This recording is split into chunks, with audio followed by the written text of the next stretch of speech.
Well, it's Conversation and Contrast coming at you today. We're so happy that we're able to share and just have a conversation about life. Ryan. Yes. Ryan's hanging out with us today. Hi, everybody. And the main reason he's hanging out with us because, for the last couple months, we've been hearing a lot of different things. And I'm not here to judge or to say who is wrong or who is right, or situations from police brutality to racism to the main reason we're going to talk today about humanity. And in humanity, now you have to have a conversation about what's really going on. True. And we started this a couple months back. It's going to be almost a year, just talking about different subjects and just trying to engage conversations about life. Here it is, Ryan. How old are you? 29. You're 29. You're almost reaching 30. Yes. So you've really experienced some things in your life, and experiencing those things from not only a teenage point of view to an adult point of view, you've experienced different things in your life based on what people see you as. I've definitely had those things happen to me. I've had people who have kind of pushed their narrative of what they think an African American teenager is or an African American man is, or they try to tell you this is what you should do with your life, this is what you shouldn't do, or this is normal or this is not normal.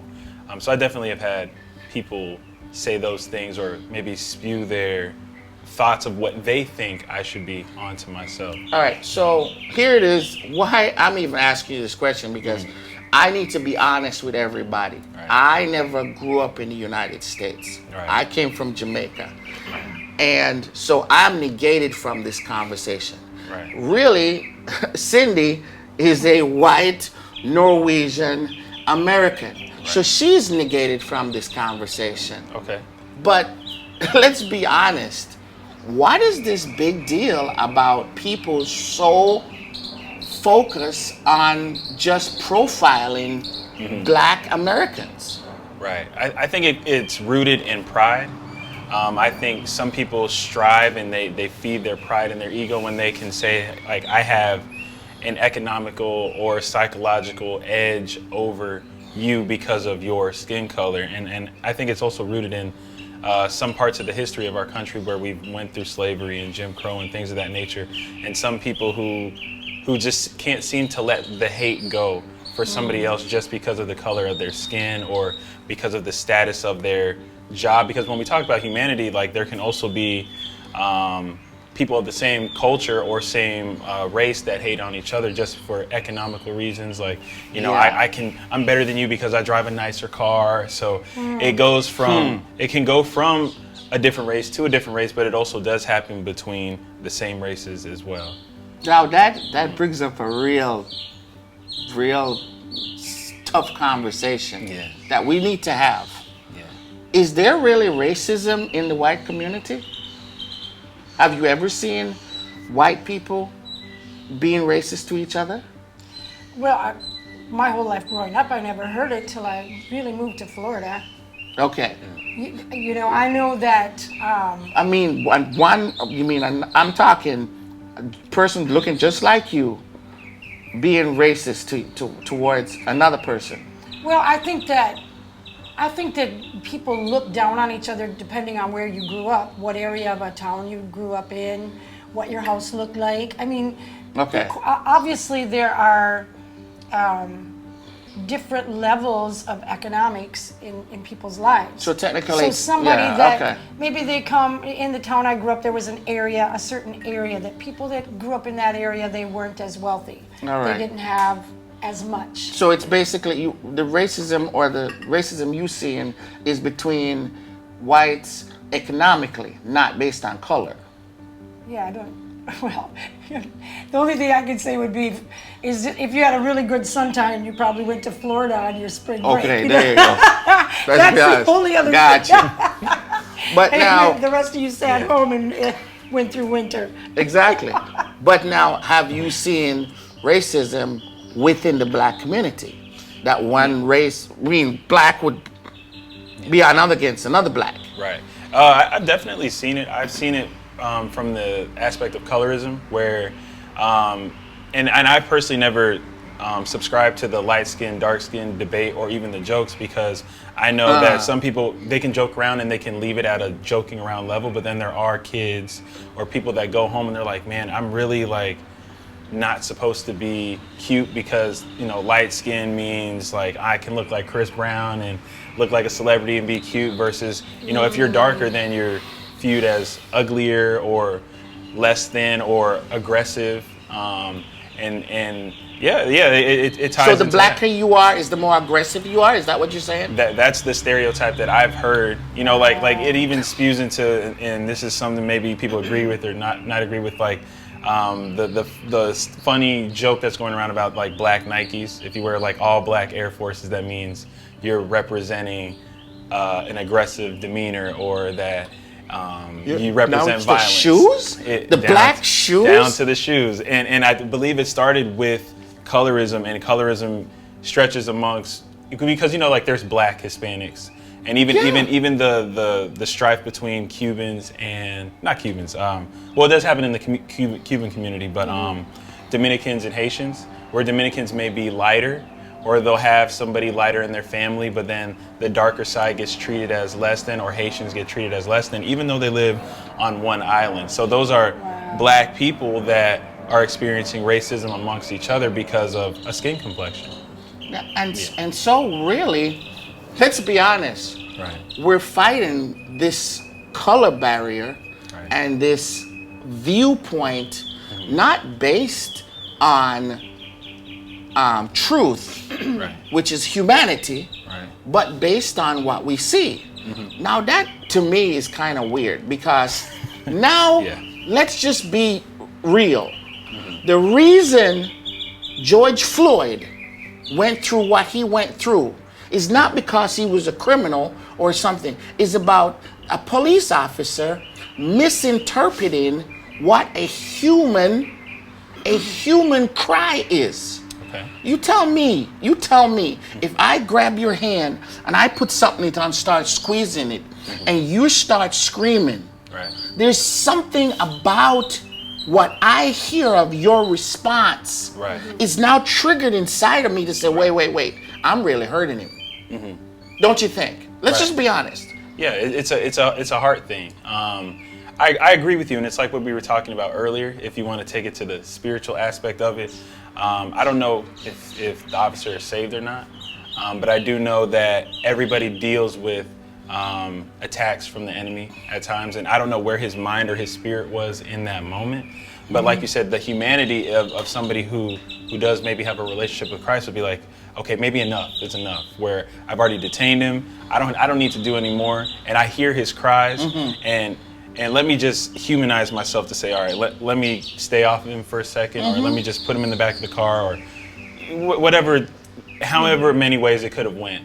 You know, to hear the humanity of it. So I understand what you. And I mean, let's let you know, you can go down. I've heard different narratives. Of like, so these guys, they're trouble. They have created this trouble, and so the police is doing their job to try and detain them. Right. But let's just even this. I mean, again, maybe a lot of people don't know. You grew up in Minneapolis. I mean, Minnesota. You grew up in Minnesota. I lived in Minnesota for 7 years. It's kind of what I'm hearing and what I see. This is, first of all, not the way our Minnesotans behave. Let's just be honest. That's number one. But number two is like the humanity of an individual. The humanity of an individual is much more important than the color. Right. And so if somebody is crying out, this last person, he is running, evading police, whatever, and instinctively the officer pulls the gun out. There's something inside of me that says, I have to detain this. You know, I'm just seeing it from, I'm not seeing it from any other thing than a conversation. Right. I have to get this situation under control. I have to do the best possible way to help and protect and serve. But again, these are not animals. Right. This is another human being. Right. I'm not even, if right now, okay, yes, let's just be honest. There is systemic racism. There are things that we have to deal with. But the humanity of a person, it's another person's son, it's another person's father. He's a father. He's a human. Right. Why is it then, let's just be honest. Let's talk about this. Right. Why is it then right now, you as even a younger person, why is it we can't see the humanity of people's lives versus color? Why can't we? I believe it's something that's taught. So if we continue to have people that are teaching ways of bypassing humanity when they see somebody, instead of just seeing them for a skin color or seeing them for an economic status, I feel like the cycle will continue. And I think it's really, and it's tough. Like if you think about uprooting a tree, that's not an easy job to do. So uprooting, like I said, things that have been taught over time, uprooting habits. As they say, old habits die hard. So a lot of people who were raised, because unfortunately we have people that are raised to love, people that are raised to nurture, but then also we also have families that are that maybe dad was cold-hearted growing up and his father was cold-hearted growing up on him, and then now the son is like this as well, and the son takes maybe a job of a police officer, which is to serve and what do they say? Protect. Serve and protect. Yeah. And he has a moment where he has to make a decision where should I be more humane or should I just take him out? And I think it's something that's taught. And because I know we're born into sin nature. And not to over spiritualize the conversation. Hey, it's both. It has to be both. Right. But that's why I said I don't know like if he was saved or not, if he's ever had an encounter with Christ.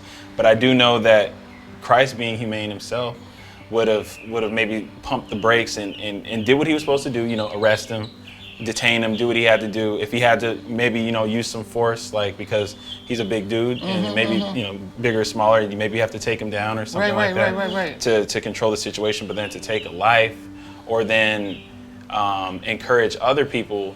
And I'm not saying the officer did this, but what people saw from the media from it was so many more biases that were born out of this to push people to be even more humane or unhumane. Like the narrative that came from it, I think, was probably even more worse than the killing, because it's just like now we have people that are, let's just go out and kill more people, or let's start viewing people instead of their colors, or let's view them for the stereotype that they are, if that makes sense. It makes total sense. Yeah. So I believe it's something that's taught, and it's very hard to uproot those things. But having conversations like this, I think, help a lot, because you see it. I think the church is doing a really great job, and I know we talked about this months ago about having like pastors like Stephen Furtick and T.D. Jakes have those conversations, right? Where people can understand each other's worldview, because you being born in Minnesota, you being in Jamaica, those are two different planets to some people. So of course your upbringing is going to be different, and I think that's okay, and I think that's what makes America unique, because there's a melting pot of people. Right. And I believe we can get along with each other because this is one of the greatest examples of it. Well, we're practicing it in our everyday life, and we have conflicts the same way. Yeah. But I've never one time looked at Cindy as a white person. I've never, not even in when I'm thinking about it. I'm looking at her as human. I don't look at another, a black sister as, she's black, or a lighter sister, or I don't look at race. Right. Because that's what I've never been taught. Right. You're right. It's Understood. never been taught. Now, Cindy, what was your kind of upbringing with race that maybe fears you've had? I don't know so much fear. I think that I was listening to Ryan speak, and I was having some different thoughts going through my mind. I grew up in Minnesota in a small town, 20,000 people. So we're kind of, I don't want to say sheltered. We're 35 miles from Minneapolis, St. Paul. Country. I didn't really ever, I don't remember my dad ever saying anything about black people. Right. I know we would go to Minneapolis once in a while, but it wasn't, we had pretty close, there were things that were around us that we really didn't have to go up there for a reason until I got older. As a teenager, then we were going up to go to different malls and things like that and shop. So when I got my first job, I worked at a restaurant, and you have regular customers, especially in a small community, and they'll come in, and you end up talking to them. And I remember this one gentleman's talking about Mexicans. I just hate those Mexicans. And I had a good friend that was Mexican. Her name was Lupe. Their family went to our church. And so I was so, what are you talking about? And he said, oh, they come up here from Mexico and they take all our jobs. And that was the first time I ever heard that. My dad never talked about anything like that. But as I got to thinking, okay, I do know there's trains that come up here, and they talk about just stay out of that area because there's a lot of Mexican people that live there right now. And but I didn't think anything more than that. And so the more I got to hear and understand, and I started really listening to what people said, and I went home and I said, Dad, what is this about?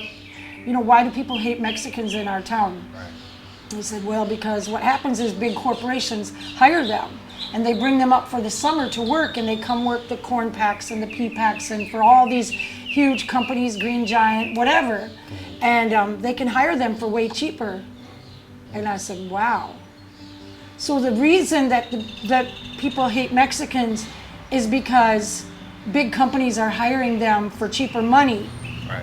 And they go back home and support their families. Yeah. I said, wouldn't you do that?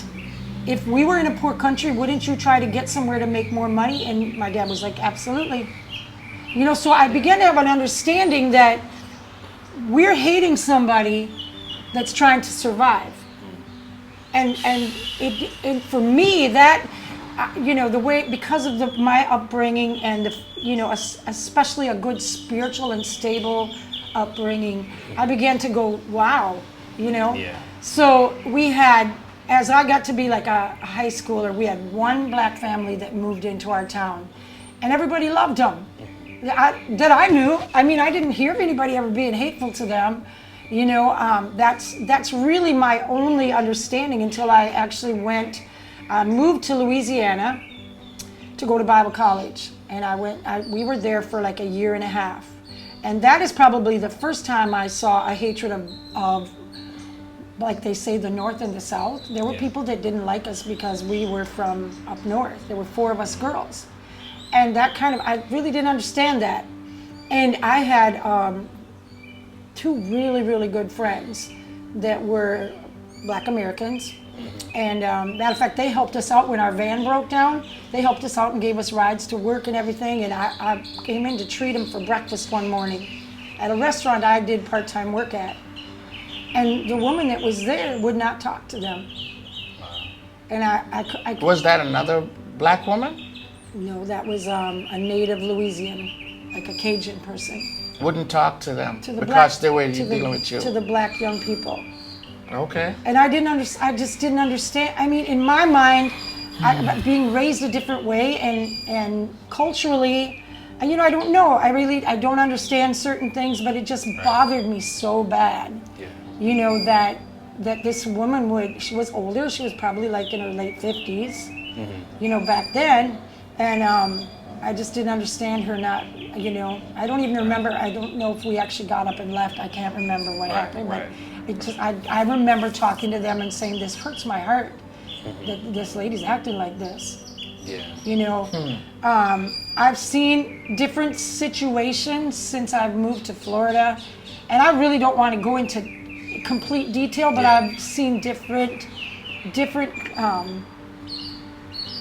cultural things with different types of people here. We have a lot of different, we have Native Americans, we have Jewish people, we have Spanish, we have Haitian, we have all the different islands. Yeah. And I, as I watch some of the things, and even when our kids were small, you know, someone tried to educate me as to the things of kids, and I mean, I don't want to go into deep, you know, about that, but it just really bothered me because my heart is to help all kids, you know, and get them involved in different situations that will cause them to, you know, to be prosperous. And having somebody tell me that, well, this thing that you're doing, it's probably not going to work for some kids. Why not? Tell me why not. Because let's you can, I think you can share this part. We have 3 kids, and one of them is Jasmine. Jasmine is very talented. She can model. And one of the first things that I think it bothered me to end because I think to myself, why are they looking at shades? When we were looking in the air street, and then all of a sudden it was like we tried to talk to. Well, no, I brought a lot of kids. Yeah. Because you know I was a children's church teacher, so I'd be like, I think you would be really good for this. Let's bring you down. These little girls are beautiful. And they talked about shades, and I'm just gonna let it too live black. at that. You're too black. Nope, it wouldn't even work. So you know, I've realized, I've been on a journey, I think, of understanding from living out on the East Coast in Virginia Beach. We lived there for 5 years, and we saw some different things there. And we moved to Florida, and Jimmy came back to Minnesota, and I then because of learning things, I thought, will people accept him? You know. That's right. In Minnesota, Will I was they accept like, him will in they Minnesota? accept him? You know, now that I've got understanding that I never had before, will they accept him? And they loved him. You know, they loved Jimmy. You know, but it's like, again, you just kind of wonder what is the concept of what people are really thinking. You know, where are they coming from? Where is it their teaching has come from? I also believe, talking about spiritual, I believe that whatever you put inside of you, eventually it manifests. You know? I know when our kids were young, they would watch something that was crazy, like sneak and watch it. Maybe it was fighting or whatever, and the next thing you know, they're doing all this fighting. You know, they watch something that's spiritual. I believe the same thing. You watch something on TV that's spiritual, and you can feel God's anointing coming off. If you watch something that's produced by evil and evil intentions, you don't think that there's a spirit behind that too? So you watch a game where all you do is kill people all day, and you know, there's been some television shows that talked about stuff like this, or actually showed where young guys were watching something and kill a prostitute because it was in a game, and they got points. Their minds were so on the game, they literally carried it out into the natural. And so I think that there's got to be a point where we say, yeah, it is spiritual. Yes, some of it is things that have just been rooted, and they're evil. There's things in the past that are just plain evil that have happened. And we cannot negate that, but we have to make change. And we have to understand that there is a spiritual thing. As much as we are spirit, soul, and body, there's spiritual things that are out to be planted in our lives. Now, you know, Cindy, Ryan, we're sitting here having this conversation, and we're trying to understand from not only the spiritual perspective, but the natural perspective. And we're opening up the window of the why and the reason, and we're opening up the window. And if you know, you guys can comment. I'm not restricting your comments because we need to have this conversation. But why are we saying all of these different things? Why are you having the feelings you're having that bothers you when other people negate another person based on a viewpoint? Why are you having the feelings you're having based on people would profile you not based on your ability but on your color? Is because I truly believe we are not looking at the humanity of each other. That's true. I believe that.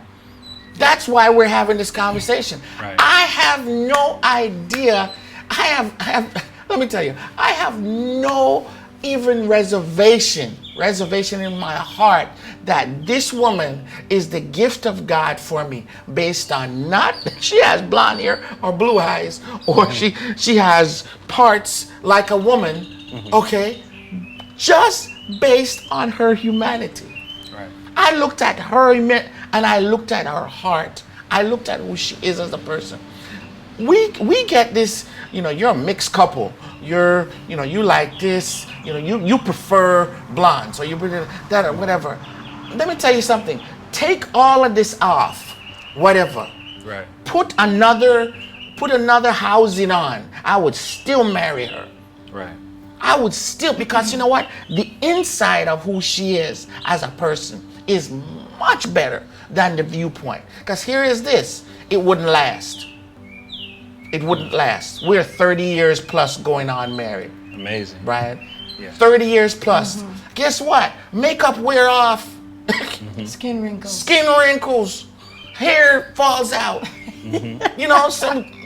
I'm be so straightforward, but stuff sags, and parts don't get as tight as they do. They don't. Right. They don't look all that. Yeah. But guess what? Heart never fails. Because you know what? When you look at the humanity of people, why would I judge you, Ryan, based on what I see and I don't know you? What is it about people? Yeah. Maybe you can answer that question.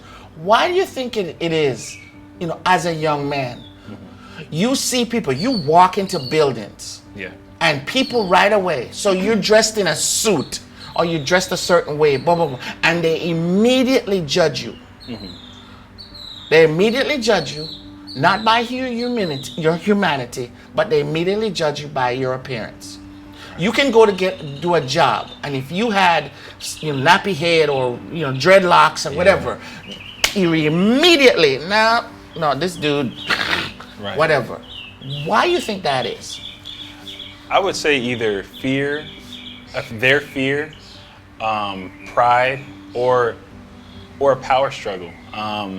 Because when it comes to fear, you might have seen the negative stereotypes of an African American through music, through television, or through a movie. You might have watched Boys in the Hood. Now you're looking at every dark-skinned African American boy or adolescent like, oh my gosh, are they like what I just saw in this movie or I heard in this song, which is not a fair representation of all black people in a totality, because black people come in different shades, different countries, different different upbringings and stuff like that. Like even with my youth group, I've got a child who has a 3.9 GPA.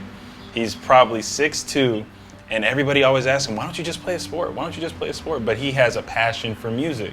So sometimes people will be like, well, you need to be in a sport. That's what black kids do. And I had to have a conversation with him and say, it's okay to not be an athlete and be a certain height in black. If you are smart enough to play an instrument, because I know I wish I could, at least the piano, guitar, or something, and that you can be, how do I say this, that you can do well in your musical ambitions, then do that. Don't let what somebody else tells you out of their fear of maybe they want to be in the band as well, but they see you doing well and they're trying to just push you back over into athletics. Or so he's smart. Yeah, very he's smart. He's tall. Yeah. He has the build of an athlete, Yes. but he doesn't want to do athletics. Correct. He wants to do music and studies. Right, and his stereotype is pushing him. Right.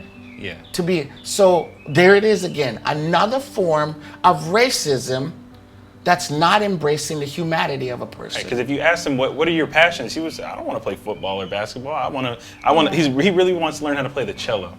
That's awesome. Yeah, the cello, and that's what he's passionate about. That's what he likes. But if you don't ask him immediately, people have assumed that that is what he likes. Yeah. Well, you know what? I had a friend, and she was she's white. Yeah. But she had a son in the exact same situation. He grew really fast. Right. And they'd say, why is he not playing sports? Because he loves to write.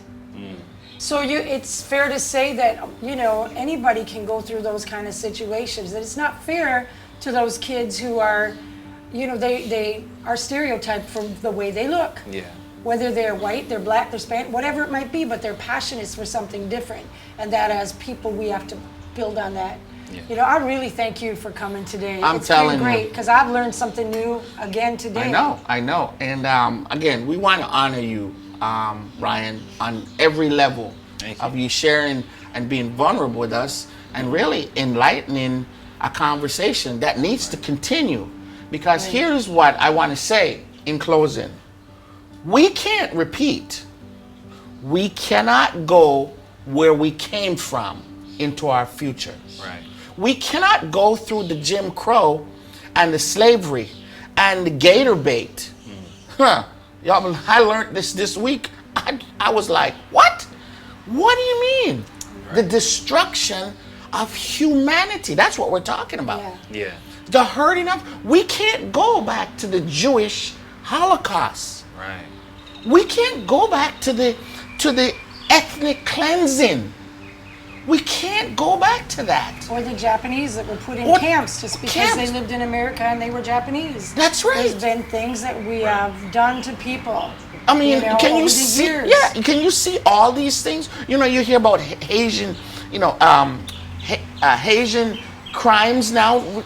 Listen, you need to look in your history and see what we have done on different levels. We're so bent on the black situation and systemic black racism. No, there is other racism that we can't go back to.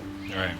What is it that one of our pastor friends used to say? Whatever you don't defeat, you're destined to repeat. So all it's I something can it's like you won't even have a choice. Yeah. It's in your destiny. We have to defeat these things. And as long as we defeat them, my prayer is, again, Ryan, is that your generation can embrace the fact, but forgive and honor. You embrace, okay, there's some problems. Right. But you don't take it upon yourself to now repeat. Because remember, your age is 29. It's the 15 and 16-year-olds that's going to take it to the next level. Yeah. And then later, the 6 and 7-year-olds, they have no clue of the history of hurt and frustration. And they're going to take it to the next level. Mm-hmm. So our conversation today is about humanity. Shout out to my pastor. My pastor created this shirt, and I just had to wear it today. We're created out of love, but most importantly, we're humans. And until we realize that everything you're doing today is a reflection of your humanity, if we can ask ourselves the question, why do I hate? I'm not hating color. I'm hating humanity. Why do I do what I do? Why do I think of people in an economic status? I'm not hating the economic status of that person. I'm hating humanity. Why is it I don't like your dress? Your dress is not important. It's your humanity. So let's talk about that. Let's have a conversation about humanity. And let's be the change. Just know that you're loved. But let's be the change today. Let's be the change for the next couple months in 2021. Right. That maybe by 2022, we will embrace humanity more than fighting against racism. Right.